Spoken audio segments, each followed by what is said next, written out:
भगवान शिव बिना किसी वाहन के ही संपूर्ण संसार में विचरण करते थे। एक दिन जब वह जगत में विहार कर रहे थे तो यम ने उन्हें देखा। उनके मन में यह बात आई कि वह भोलेनाथ के वाहन बन जाएं, लेकिन यह इतना सज्जन नहीं था कि तो उन्होंने शिव को प्रसन्न करने के लिए कठिन तप किया। यम के तप से शिव शंभु प्रसन्न हुए और उन्होंने यम को बैल रूप में अपना वाहन बनाना स्वीकार किया। भोलेनाथ ने बैल रूप को इसलिए चुना क्योंकि बैल अत्यंत भोला होता है। उसके मन में किसी भी प्रकार का छल कपट नहीं होता है। वजह यह है कि भोले बाबा ने बैल यानी कि नंदी को अपना वाहन नियुक्त किया।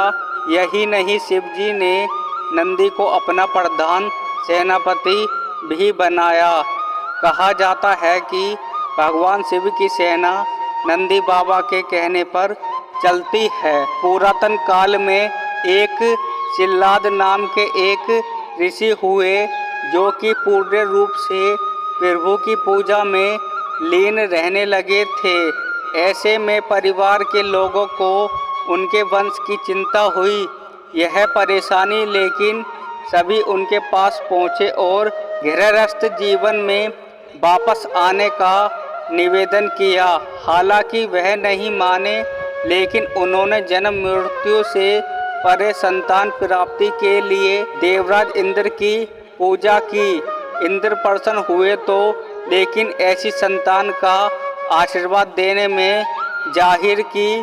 जब इंद्रदेव से इच्छा मुताबिक संतान प्राप्ति का आशीर्वाद नहीं मिला तो सिल्लाद मुनि ने शिव की पूजा की। उनके कठोर तप से शिव अत्यंत प्रसन्न हुए और सभी उनकी संतान के रूप में जन्म लेने की बात की।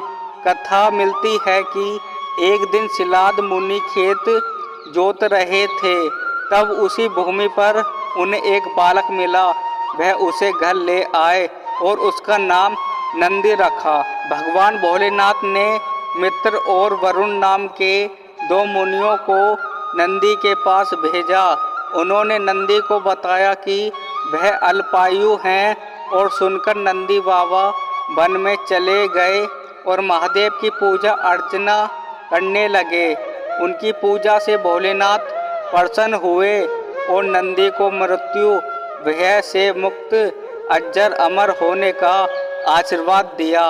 इसके अलावा गुणों के अधिपति के रूप में भी नित्युक्त किया। कथा मिलती है कि जब असुरों और देवताओं के बीच समुद्र मंथन चल रहा था और उसमें से विष निकला था, तो उसे शिव ने धारण किया था, लेकिन विषपान के दौरान कुछ बूंद जमीन पर गिर गई थी और उन्हें नंदी ने अपनी जीभ से चाट लिया था। नंदी के इस भाव पर भोले अत्यंत प्रसन्न हुए। इसके बाद भगवान ने नंदी को अपने सबसे बड़े भक्त की उक्ति दी। साथ ही उन्होंने कहा कि जो शक्तियाँ उनकी हैं वह नंदी को भी भोलेनाथ की कृपा पाने को, ज्ञान स्वरूप तप और विष की बूंदे को चाटने की पवित्र नंदी बाबा की महिमा को और भी बढ़ा देती है। भोले बाबा ने नंदी को यह आशीर्वाद दिया था कि उनकी पूजा से पहले नंदी की पूजा की जाएगी। यही वजह है कि हर शिवालय में नंदी बाबा की मूर्ति जरूर होती है। यही नहीं, यह भी मान्यता है कि यदि आपको भोलेनाथ से कुछ मांगना है और अपने नंदी बाबा के कानों में सच्ची, पवित्र और अटूट निष्ठा से अपनी बात कह दी तो वह भोलेनाथ तक जरूर अर्जी पहुंचा देते हैं।